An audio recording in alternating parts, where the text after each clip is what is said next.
Hey, hey, hey, good morning. Oh man, I had everything prepared except for the intro. So I'm going to try to go by memory. Welcome to the BlueGamer Bluecast morning show. My name is Adam Blue. I didn't forget that. My name is Adam Blue, a 30 plus year veteran in playing video games and enjoying them. My script is better than that, but this is okay. No, but guys, thanks for joining this morning. It was a little later than usual because really my day job takes precedence over things. So, I do these as long as I don't have anything immediate that needs to be taken care of. But if I have something immediate with my work, I do, and then I can just plug this in wherever I can. It's I feel very thankful. I don't know what the word is. Like 5 years ago, 10 years ago, I wouldn't have been able to do this, like this juggling a full-time job and streaming, but I think I've learned how to make streaming enjoyable for me, and I've repeated some of the processes to allow it to be easy to set up. Like there's so much that it's just snap my fingers, I can stream. So I'm glad this is like a dream thing for me to be able to talk video games like every day. So glad you're here. So news for today is, it's interesting. This Sony State of Play, PlayStation State of Play is going to be today. Actually, it's going to be 5 Central, I believe, which is going to be right when the Gundam Explained show ends. The Gundam Explained show is every Thursday, 4 p.m. Central. Be sure to tune in there. Yeah, a lot of times at work by 4 p.m., there's not too much more I need to do. I try to get things done by then. That's how I can pull this off. But, even then, things can happen. So State of Play, can't wait for that because it's just there's multiple reasons I'm excited for the State of Play. The main one is because the world, if not the industry, the world is kind of in this state of flux. We don't really know what's happening, what the best moves are for these bigger companies. And not that we don't know, these companies don't know. So I would assume things announced at State of Play are a mix of things in the making and reactionary. So here shortly, we're going to dive into a leaked list of games that are going to be shown off at State of Play. We'll see what we think about that. Let's see. Let me move on to what I have been playing, which sometimes in the middle of the week, I think the Monday show / Tuesday, if I don't do a Monday, which was only once, so I don't need to reference that. Anyway, Monday shows are usually when I go into a lot because I play over the weekend mainly. So yeah, for instance, I just played one game for maybe 30 minutes or an hour yesterday. V Rising, yet again. Good game. Great game. And here's the thing. I know it seems like Castlevania because of vampires. The way I look at V Rising is it doesn't even need to be about vampires. And there's this main gameplay mechanic in the game that is vampire gameplay, and that's like when the sun is out and you go out, you can't stand in the sun long. You will like die. You have to be in shadows, which is cool. But I think I would have preferred, like this game's great. That's the thing. This game is awesome. And yes, it's vampires. Seems like Castlevania. But I would prefer this in like a different setting. Like instead of being a vampire, what if I'm just a hero that came to a town to kind of help fight back vampires or zombies? It could be anything, to be honest. The core loop in this game that works is exploration that always leads to some fun looting and combat. And the way this game works is the quality of life systems are or the quality of life that's implemented into the game is to make the typical survival stuff easier. For instance, when you're building your castle, you could at any time grab a piece that you've already placed and then just move it really quick. Or if you want to be in a whole new location, you can actually find the location you want and then start teleporting in your castle and build it in a different way if you want. Like, it's little things like that that make this fun. And something else that's interesting too, because it's vampire. So I will give it that, because this is a vampire-based game, the fact that its gameplay mechanics are rooted into what it's like to be a vampire is is awesome. I love it when a developer can do that. So as you're playing this game, you have to drink blood to stay alive. And you'll come across humans, and what it does, it has like a percentage of their blood quality. You know, at the beginning of the game, there was a lot of 5, 10. I'm at the point where I actually drank blood from someone that had 100% blood quality. And what that did was you could press a menu button and look at your stats. And there's multiple levels based on the percentage quality. And so I was maxed. And I was like, that's awesome. But you don't always come across these people. So what I had is in my castle, I had built a jail cell. And I have a human in there at 20%. That I would go and tap for blood, so I would have a blood supply, but then I would feed him fish. That helps with morale and health. It's interesting. I tell you, this game has systems. But it was so cool yesterday. I was, thinking, man, I would love to find another 100% human that I could keep in my castle and tap them. That sounded odd. And what was crazy was I had just beat a boss that was super far away. And the thing in this game is you can't teleport with items, which is kind of a neat thing. You can teleport wherever you want, almost, but if you have, like, consumable items or materials, you can't. And I kind of like that. It takes away it being too easy. Anyway, so I'm rushing back to my base with this newly killed boss, meaning I have all this new stuff I can do. And along the way, there's different human types that you might run into. One is a rogue with an arrow. And as I'm just running by so I don't have to fight them, but it says their percentage, and she was at 97%. I was like, okay, and I looked at my map. I'm like, what? My castle's right there. So I noticed, okay, so as you level up, it does level up the quality of humans around you, which would be, I think, bad if you were just trying to play a game where you could progress against the world. But I think what it does neat in this game is the quality of the blood and the enemy types scale with you, so you're constantly at that higher point of the game. I don't know what I'm trying to say. Anyway, so I do this thing where I was fighting this 97% blood quality rogue until you get their health done enough where then there's the option to feed on them. So that's when you jump on them, suck their blood. But I have the option to transform into a form that allows me to what's the word? It pretty much capture a human, but it like tricks them into coming with you. So I tricked her into coming with me. Went into my castle, put her in the jail cell, fed her some fish, got some blood, tapped that, if you know what I mean. And I just love how these it's almost like as you play the game, there's these emergent systems that then make the gameplay, and better is not the right word, even though it's kind of what it just makes it more exciting. And then you're constantly on this new level of excitement. Anyway, great game, but I don't want people to think that I'm playing this because I like Castlevania and Castlevania's vampires. Like, even Castlevania, it could be the devil. It's just, it's cool. V Rising is great because it's a great game. I did not think I would play it until they came out with the Castlevania DLC. That's the only reason. They got me. All right. I think that's it for what I've been playing at, because it wasn't too much yesterday. Let's jump into some news.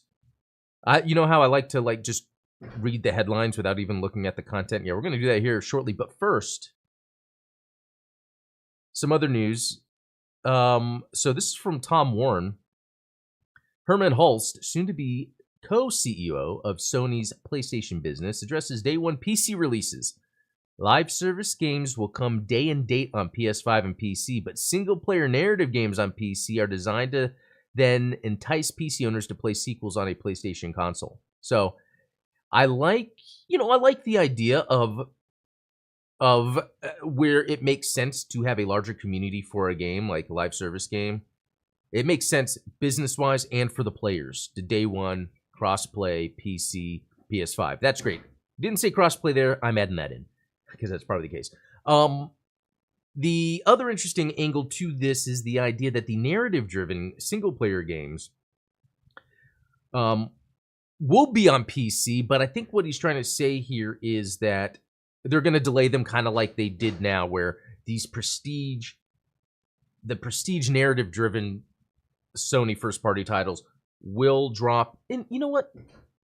Stellar Blade might be the grandfathered-in version of this. It's single-player. Is it narrative? I don't know. I guess nowadays you could say it's a narrative-driven game because it's a single-player. I don't know. Okay, that's actually getting beside the point. That's a good subject for another time. But I still like the idea of the PlayStation console kind of being it's like you want the best of PlayStation, have the console, and you could play like their highly produced prestige games that eventually come to PC. But I like this idea that like you could be on PC playing the first God of War, and you want to play the second one, you got to get a PlayStation. You know, I like the idea of games being on every platform. I think that should happen.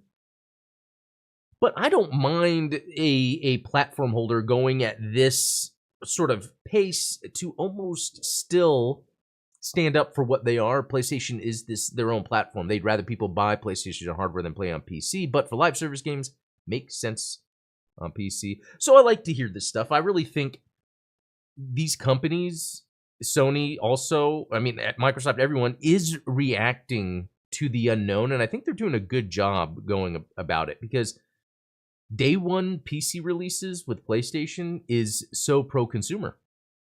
I mean, sure, it might be pro-business because they're getting a wider audience, but I love the idea that more people have access to these games and can play together. So that's why I'm saying this is good news. Where the world economy is in a point with any company, any industry has to make decisions that help them move forward, and a lot of that is going to be married with pro-consumer sort of thing. So looking forward to that. Let's see. There's this new No Man's Sky update. Let me read it this way. Let's see. Explore an abandoned universe alone with no other life forms, no shops, no help. So that doesn't interest me because I feel like games are like that a lot anyway. No, I'm joking. It's so awesome. You know, Steven even brought up No Man's Sky yesterday when I was talking about games that launch bad but then get better. I bought No Man's Sky when it first came out, and I did not like it just because it just lacked things that I was used to, and everyone knew that. So I think I refunded it, actually, and I think I got it again later and played it and have enjoyed it. I've actually played it like 3 different times, and I have fun with it. There is just, and I can compare this with V Rising, the pace of the loop is not there. It can be there with a lot of patience, but with so many games to play, sometimes they need to really... And I even think V Rising takes its time. I'm 36 hours in, and I feel like there's still some base stuff I need to get done. That's a big thing with game right now is the pace, and I think that could be why, Hellblade 2, the Microsoft game, didn't get too many bad reviews because maybe the pacing of it, even though it's slow, it was an overall shorter experience, and that kind of helped with the pacing. But let's see. So the tone in the Adrift expansion for No Man's Sky is they're saying Thanos snapping his fingers and killing everybody. I would like to get back into No Man's Sky because one thing I wish is in V Rising or in a lot of games is I want to be like play on my own where I'm doing my own thing, but I can see other players and I can feel like I'm connected to other people that we're all kind of on the same thing where we're having fun, building, exploring. We might not do it together. We might do it together. And I think that's something that still needs to get figured out in online multiplayer games, and I think they will eventually. And I've thought about this. I remember back in 98, I forget, I had this dream of a future StarCraft that was multiplayer online, and I remember playing it where I was building my base. Next to me, a little further ways, was another friend, and then another friend, and then another, and then I could zoom out, and it was like this whole thing, because it was a massive multiplayer online StarCraft. And I was like, whoa, I'm in this. And the idea, I then added ideas to the dream where, okay, if I stop playing, my base is only going to exist for as long as it is defended, if it needs to be. So it's almost like you have to be active in play. I don't know. Just a neat idea. Wow, I really went far from the point of this was really that it's really neat that they have this new update. But I do want to play the game and kind of, if there's time to go back to No Man's Sky, and kind of really dive more into the social aspect of it. Because by making a gameplay mode where they're taking that away, I'm curious. I am curious. And I guess it just means more for what you're seeing when you explore around. But so, I don't know.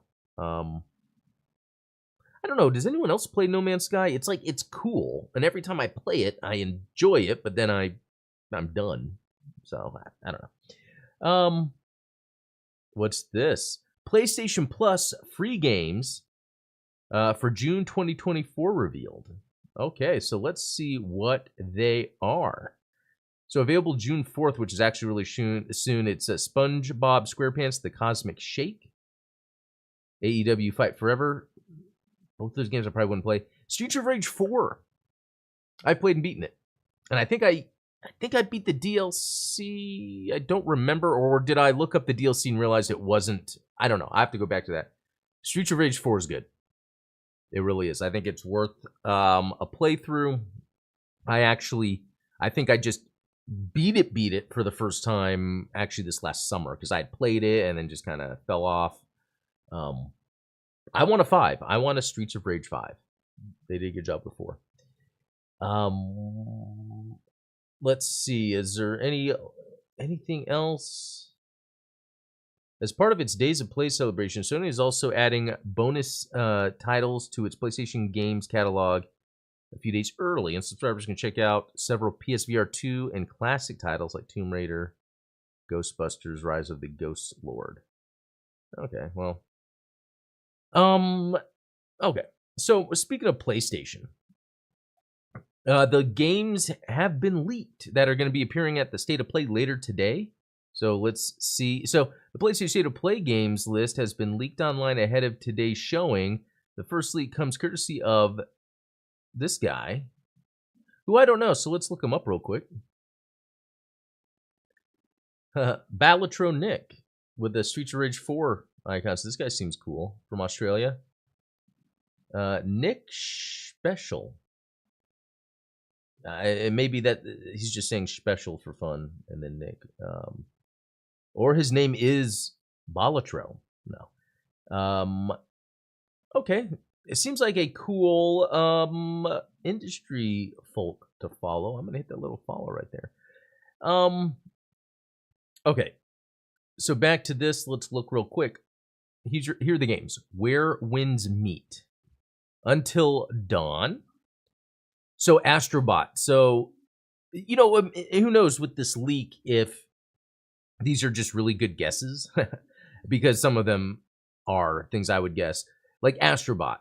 There's been, you know, information coming out about that being shown off soon, which needs to be done. If you haven't played the Astrobot VR, there's 2 Astrobot games on PlayStation. One's like VR only, and the other one was like, I forget. It was more of a platformer. It was awesome. Anyway, like the Astrobot games are so fun, and it's like there's something amazing here. Sony needs to like completely just take advantage of and make their mascot platformer, and I think Astrobot's the way to go. That's how they need to position this, and I don't know if they're just going to come out with another little small Astrobot game. They need to come out with a full-on Astrobot like game. Like here is Mario on PlayStation. I hope they do that. Okay, Monster Hunter Wilds. God of War Ragnarok PC makes sense. So that's something you could guess, and it also makes sense. And then there's Concord. It's been announced or been mentioned that there's going to be information on this in the coming weeks. So again, it points to this whole State of Play happening, which I want to add real quick. You know, Jeff Grubb of Giant Bomb had mentioned the State of Play happening in May, and then we were getting to the end of May. It wasn't happening. People were like, no way, what are you talking about? Because there's times where Jeff Grubb will say something incorrectly, and I'm going to get to the delineation on that here real quick, but it's really cool that it came through. He was correct. But this is more of a factual statement of there's going to be a State of Play in May versus I heard Perfect Dark is bad, is not doing good. Like, you see how one is like kind of a statement that could be true, while the other one's an emotionally driven, you know, especially when it comes, and I've been doing this for a long time, even though not super professionally, but throughout this whole time that I've covered video games and I've had people tell me things, there's a difference between an emotionally driven leak and a fact. Like, yeah, Concord is going to be shown off in a couple weeks. Astrobot's going to be shown off in a couple weeks. hey, there might be a state of play in May. Okay, well, those 3 things point to something. But if you're saying things where like, yeah, I heard from Crystal Dynamics that Perfect Dark is just not turning out good. Like it reminds me of the whole thing with Drive Club. I think I posted it on my Twitter where back when Drive Club came out and Insider was like, yeah, I've heard the conditions are bad over there. And then the guy started just making up, okay, because of this. So when you speculate based off someone's emotion, you start saying things that might seem like they're real and they're not. So that's that delineation. And I love Jeff Grubb and that team at Giant Bomb because they seem like people you're just hanging out with, which it's like when I hang out with people, I say stupid stuff, but then there's that degree of, hey, you're sharing and posting these things online. You need to be careful what you're saying. Anyway, I just wanted to get that out of the way. And then Concord, again, I was saying that makes sense. Aliens VR. So anything with VR at the end, I don't care. But just like Gearbox's Colonial Marines, which was horrible, as a huge Aliens fan, I loved it and hated it at the same time. You could tell that they dropped a ball on some basic stuff, but in that Aliens game, they recreated Hadley's Hope and it looked amazing. That whole area going around looking at things, like I recognize that from the movie. I love that stuff. So what is Aliens VR? Is it gonna, when I see Aliens, I'm thinking the movie Aliens. So if this is true, and it's from the movie Aliens, the James Cameron movie Aliens, man, I would love to see what that's all about. But here's the other thing. I purposely haven't bought a PSVR 2 because the PSVR 1 games weren't going to be backwards compatible. So what's interesting is, with this Aliens VR coming out, is this something that will also, it's like, it's not just Sony, so it's a multi-platform release. They're just using the state of play to announce the game, but it's also going to be on MetaQuest 3. But also the PSVR 2 they just announced, or it was leaked or whatever, they had talked about making it work on PC. The PC cable has been announced. I forget if that's official or not. Maybe we'll get into that in some news, which we got to get to soon because I've been talking a lot. Other things here, Marvel Rivals console port makes sense. A new Five Nights at Freddy's, why not? Makes sense. A new Dynasty Warrior. That would actually be neat to see. I'm curious what a Dynasty Warrior would be in 2020. 4, 5, whatever. Path of Exile 2, interesting. Path of Exile was a pretty big hit for action RPG Diablo likes. Silent Hill 2 remake, that I think there's been enough information of that being true. I would expect Konami to talk about something right now. They must be saving maybe the Castlevania stuff for the later half of the year. I was saying, yeah, maybe because of Halloween, but then Silent Hill is horror.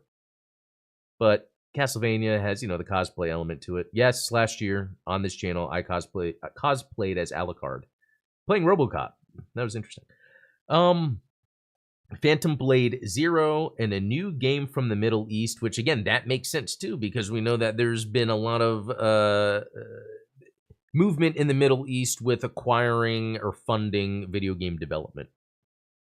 And I don't know how much of that is the generation of wealth in like the Middle East right now. There's, people that are maybe, my age or a little older that grew up with games, so they want to get into that as a business, or is there some other thing that gaming is a big deal of? And I think it is. It's because you're getting like active eyes on something. So the game might be the means of, advertising, and not saying it has to be nefarious or anything, it's just sometimes when you look at, I even question it. Like when Microsoft is making this Blade open world, it's like, really? Did you look in my diary, or is there some reason everyone is asking for this, and I just happen to be like right on the edge?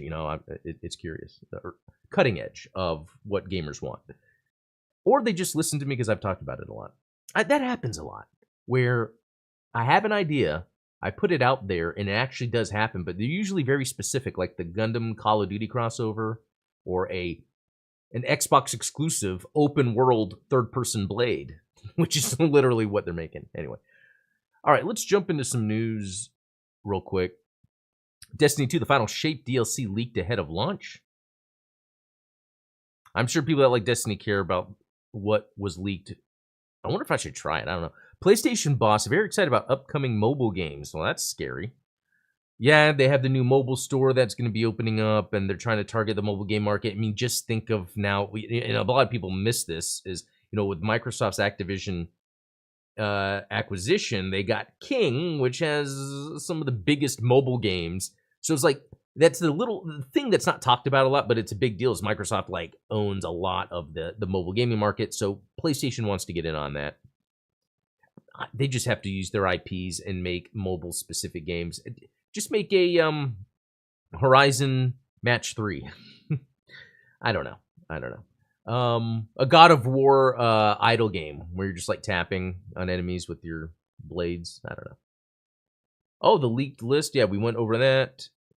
PlayStation 5 now represents 50% of Sony's active console base. That's pretty crazy, but again, it's active. So there are people that were maybe active with their PS4 and they're now with their PS5. So it's not like it's a new audience. It's more of they are now transitioning. They're getting people to transition. And from what I understand, the new Call of Duty isn't on the older systems, which is interesting because Sony would love for a Call of Duty to be on PS4. But now that Microsoft owns Call of Duty, they're not having it release on, unless that was something that was a decision made before. I don't know. That's pretty interesting. Long delayed Test Drive Unlimited Solar Crown gets late 2024 release. Test Drive Unlimited. Wow. Yeah, I remember there was that announcement, and I totally forgot. I remember when that last one came out, that was a pretty big deal, and I didn't really play too much through it. I think it was in Hawaii or something like that. Sony removes interview with Neil Druckmann. Yeah, remember, and issues apology. Remember we were talking about where there was that interview where Neil Druckmann was saying, like, I was they're gonna change the landscape of gaming or something, and I was even saying, okay, well, I'm just reading the headline. Who knows what he's saying in context of that? But that's kind of goofy. And sure enough, Sony themselves did all of that out of context, and so that's kind of funny. It's almost like infighting between Sony and their developers. I don't know. It's really not a big deal. I think the big deal is when people take quotes and then make it a big deal, and then it has to be like addressed. Why successfully crowdfunded drag-themed fighting game Drag Her failed to launch. Huh.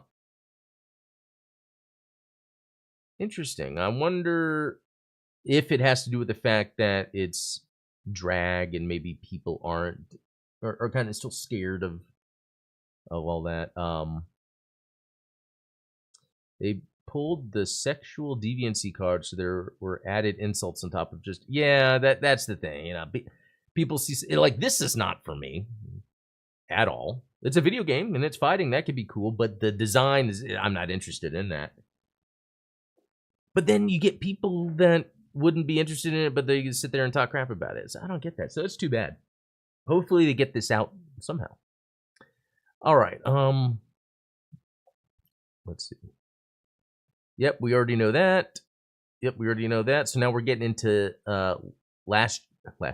yesterday's news, except I didn't see this. Just Cause is getting a movie. I mean, but it's while those games are good, the first one especially, I think the other ones didn't have that magic. You could really do anything with this. Just make it like, yeah, a charismatic action hero in a tropical setting. You could have so much fun with that. I mean, you could make it goofy. PS5 is Sony's most profitable generation to date. PS4 is still half of active consoles. Yeah, we just saw the thing about active consoles, but most profitable generation? That's interesting. Hey, Crad Mosh with the grapple hook. Yeah, that's right. That grappling hook is what made Just Cause what it was. And it would be cool in the movie if there's a guy like grappling around. Like, I don't think we've had a movie where someone like grapples all the time. I mean, you would have to like CGI that. Let's see. Yeah, I think that's about it for today's news. So really what's exciting is from that leaked list of PlayStation titles that might be announced, is there anything from that you found interesting? To me, I mean, I would say in general, as for what I expect, that's kind of lame. But considering what's happening with the industry, the world economy, and I know the reason I don't say industry is because there are so many aspects to the video game industry that's not dependent on video games where they're being affected by just the rest of the economy. So I'm curious to see what actually will happen then for the rest of the year. This could be exciting to see with the state of play. So Again, 4 p.m. Central, Gundam Explained live show with Steven of Midnight Hatter if you want to see that. And then at 5, I'm going to watch a State of Play. Maybe live stream it if I feel like shutting down one stream, setting up another one. We'll see. But thanks for all that joined. I hope you have a good rest of the day and stay tuned for tomorrow. I think I'll still be able to stream tomorrow. Stay tuned for tomorrow. And we'll talk later. So, see y'all later.